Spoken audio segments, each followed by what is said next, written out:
Yeah, good afternoon, Copenhagen.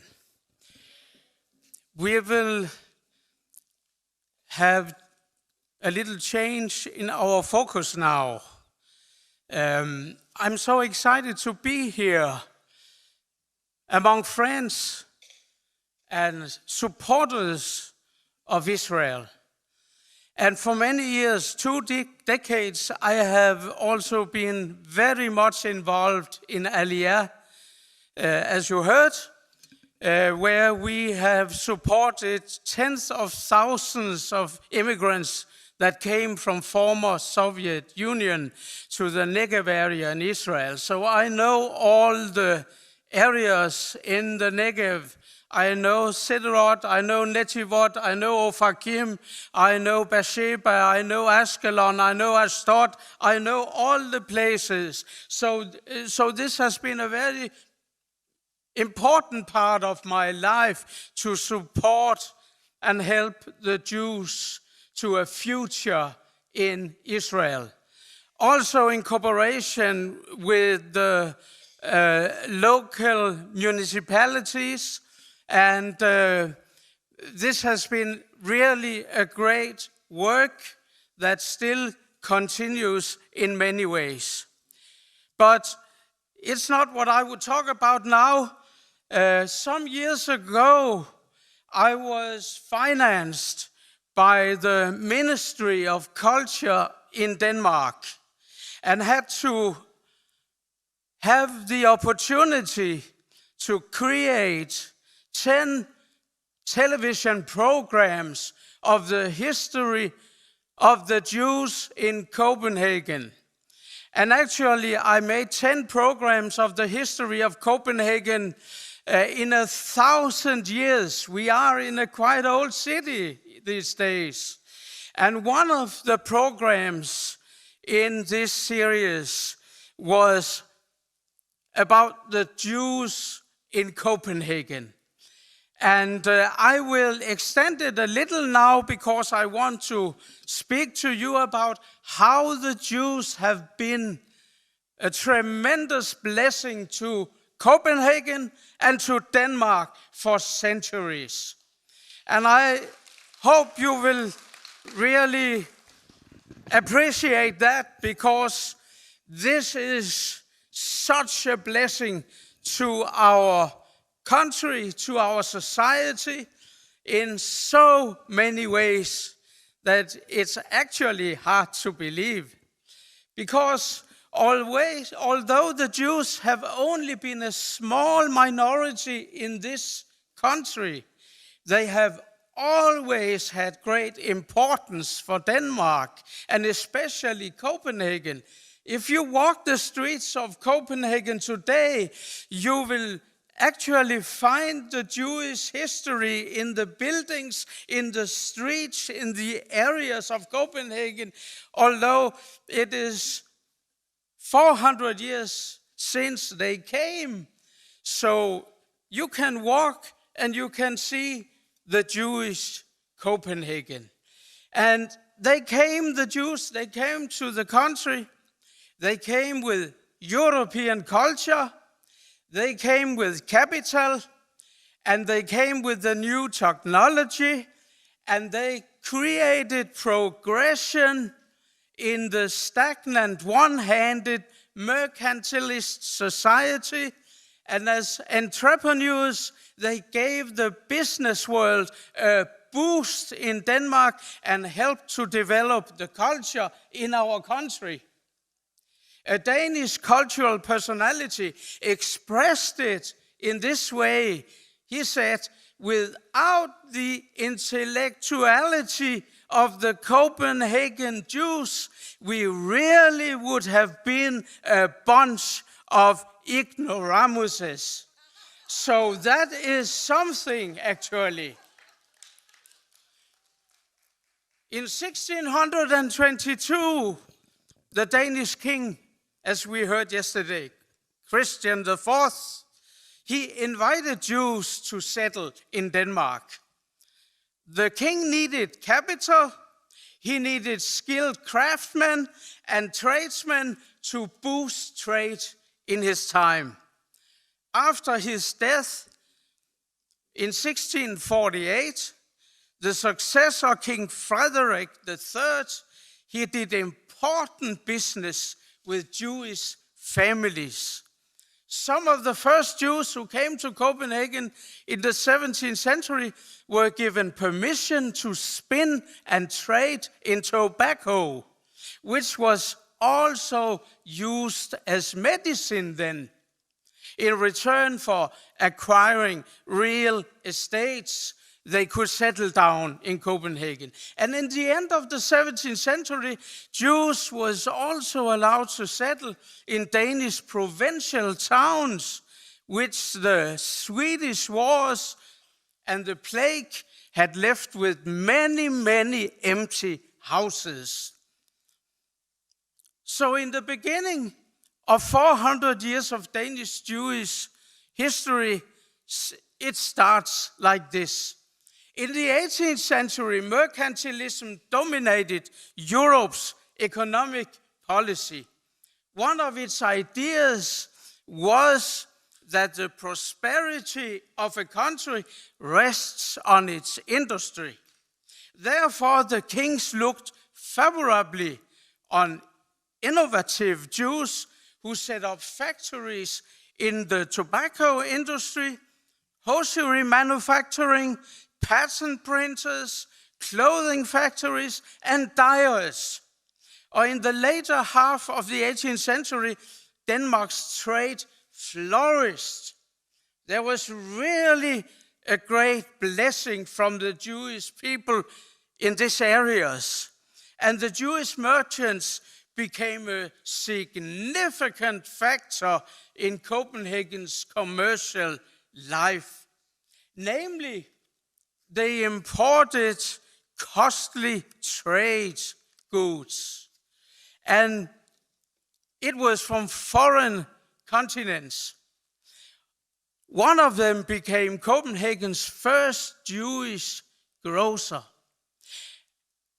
As an experienced banker, he also became the state's official agent and was appointed to court counselor.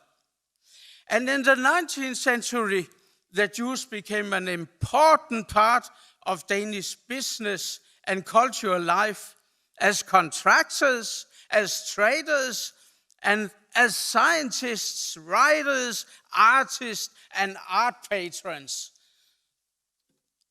So the Jews have really done many things in Denmark.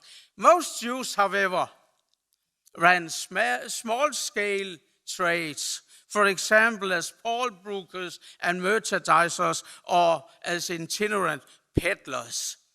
Jews has had considerable influence on the country's economic affairs. But the 7 years war with England between 1807 and 1814 meant a disaster for Danish finances. And state bankruptcy was declared in 1813. In this time of crisis, a Jew who was a brilliant financier became the king's advisor, and through his firm, he was able to inject capital into the kingdom of Denmark by brokering large foreign loans from Jewish finance houses in Europe. So how much we have to thank the Jewish people for. They have been there even in time of bankruptcy. The year after the state bankruptcy, the royal decree was issued that gave Jews a civil equality with other Danish citizens. Or in the years to come, Jews gave thanks by establishing large endowments for the common good, which was, for example, benefited science, art, schools, and hospitals. In the beginning of the 19th century, the Jews in Copenhagen numbered 2,400. That was not many, including 750 adult men. But this few had set up 34 factories, 25 were wholesalers, 50 were students, artists and teachers, and 140 were craftsmen. What an initiative. One of the skilled Jewish merchants in the 19th century, he was Mendel Levi Nathanson. And he became the patron of many artists. Some of them today, they are not living anymore, but they have world renown. He was patron for many artists, primarily painters. He supported budding talents. Eckersberg, who would later be called the father of painting in Denmark, was still unknown and poor when Nathanson, the Jew, gave him orders for 40 large works, some that are very famous, and we can find them in our art museums in Copenhagen today. Nathanson also developed an extensive national economic writing, which was considered a pioneering work in Danish economic literature. He won from himself a central position in public life. He also became editor-in-chief of the Danish newspaper Berlingske Tidende and gave the newspaper great success. Not for nothing has he been called the newspaper's savior and Danish journalist Nestor. An equal central importance was given to the Jewish brothers, Georg and Edvard Brandes, the former as a pioneering literary critic who saw it as his life's mission to open Denmark's doors to European culture. The later, Edvard, as a prominent national economic writer, politician, and co-founder of the Danish newspaper Politiken in 1884, together with the prominent Jewish liberal politician Hermann Bing. Many gifted Jewish writers also left their mark on the new newspaper. Peter Nansen, he was grandson of Nathanson.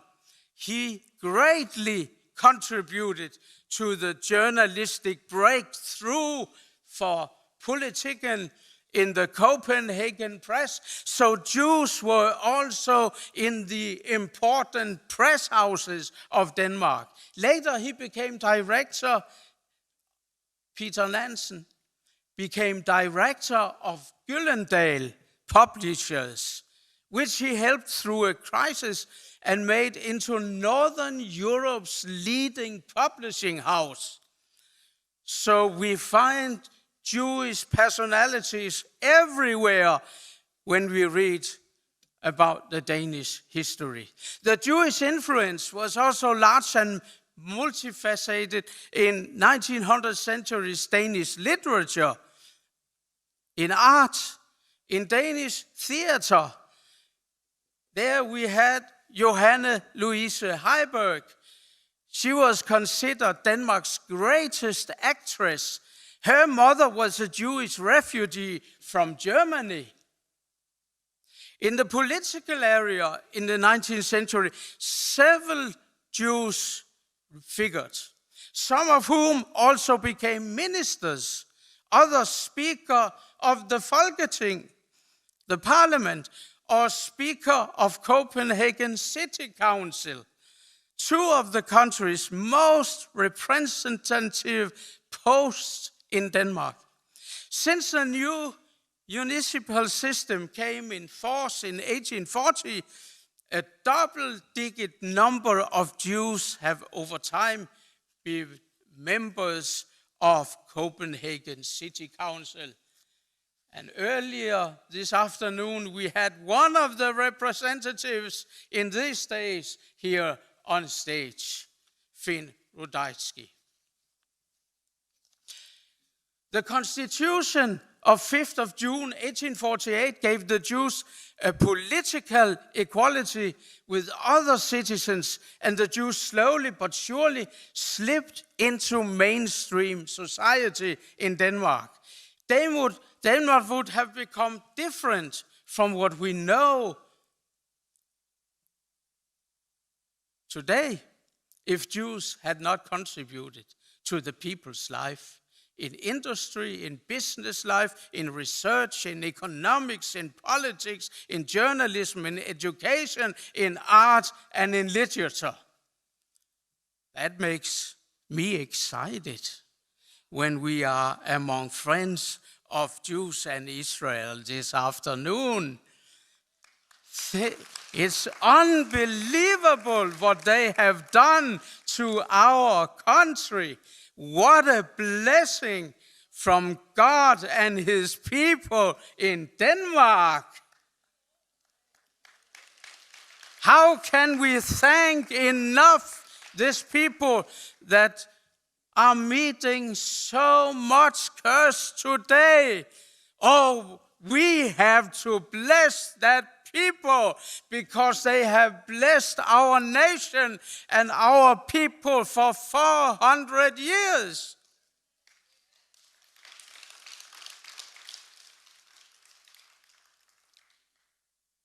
So they made a great effort.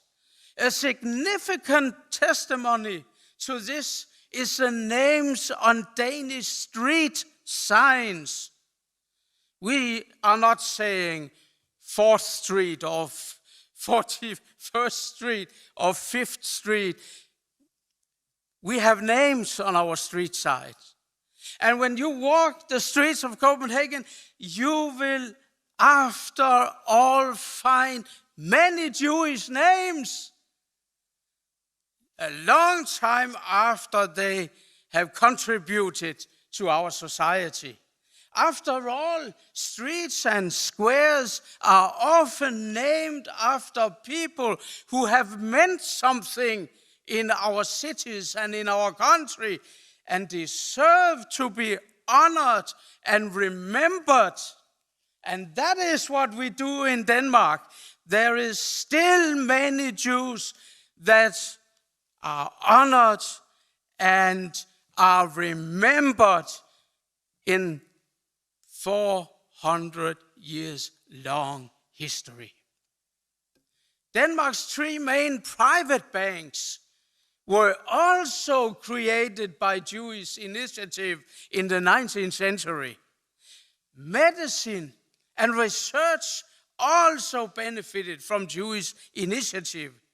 The art of medicine is a major chapter in Danish Jewish history, with several leading figures, some of them world-renowned, who in their respective fields open new ground for medical and natural science research. The tobacco manufacturer Heinrich Hirschsprung, he had a great passion for painting. And as a patron, he left his mark on Danish culture. A museum in Copenhagen, the Hirschsprung collection, with art, Danish art from 1807 to 1907, 100 years, bears witness to this. It is a monument to the effort of a Jewish family in cultural life in Denmark.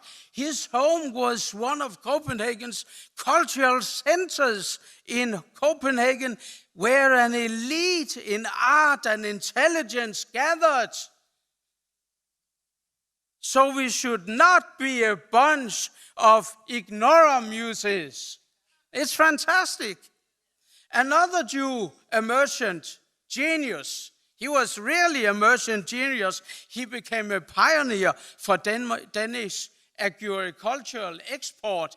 He earned his company and Danish agricultural products an international reputation. He helped found the brewery Tuborg factories. And in 1880, he took over the management of all the factories himself. And at the same time as he ran his own large company, he put a lot of energy into leading Tuborg's factories to a leading position in the brewery branch. And I read that through a private telephone, the first private telephone in Denmark, he was in constant contact with the brewery. That's quite a Jew. An innovative Jew. And the end of the 19th century was, of course, something and more than a Jewish period. But the Jews entered social life and made a valuable contribution. They thus contributed to the flourishing of Danish society in 1800s and had a great influence on, among other things, science, journalism, commerce, and finance.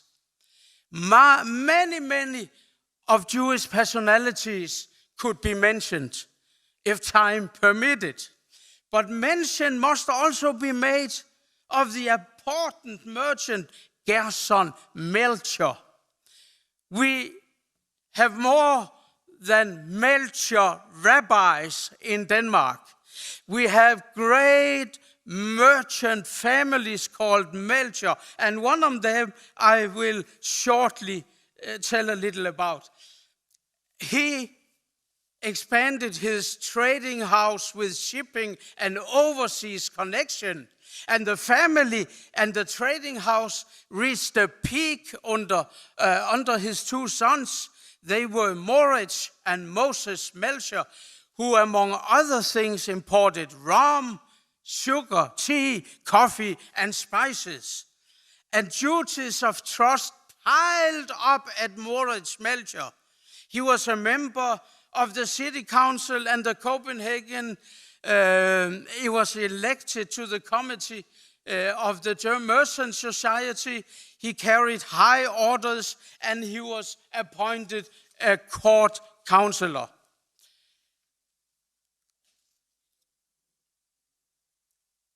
I will just end up with telling of his family, because time is running fast. Moritz Melchior and his wife Dorothea were engaged in the cultural life of their time, and in large and hospitable home came many of those who mattered in Danish culture. Among them, the world-famous poet and fairy tale teller Hans Christian Andersen. He was living with the Jews and eating with the Jews over and over again. And he eventually also died in their homes. I will end up with a little story from another of the famous Jews in Denmark in our time. He was also a very important writer, and he was called Henry Nathansen, and he was a poet. He made a name for himself with the play In Between the Walls about the Jewish home and the tension between within and outside its walls. But Henry Nathansen also wrote novels. One of them was called Floden, the River, which in 1912, it was from 1902. And in Floden, we find the words where a Jew says about being a Jew in Denmark. We don't have to thank anyone because we are allowed to be here. It is the others who must thank us because we are here. And that's my point to say this afternoon. We appreciate so much that Jewish life in Denmark still exists and continues to be integral part of both Danish and Copenhagen history. That was the short version. God bless you, and God bless Jerusalem Prayer Breakfast.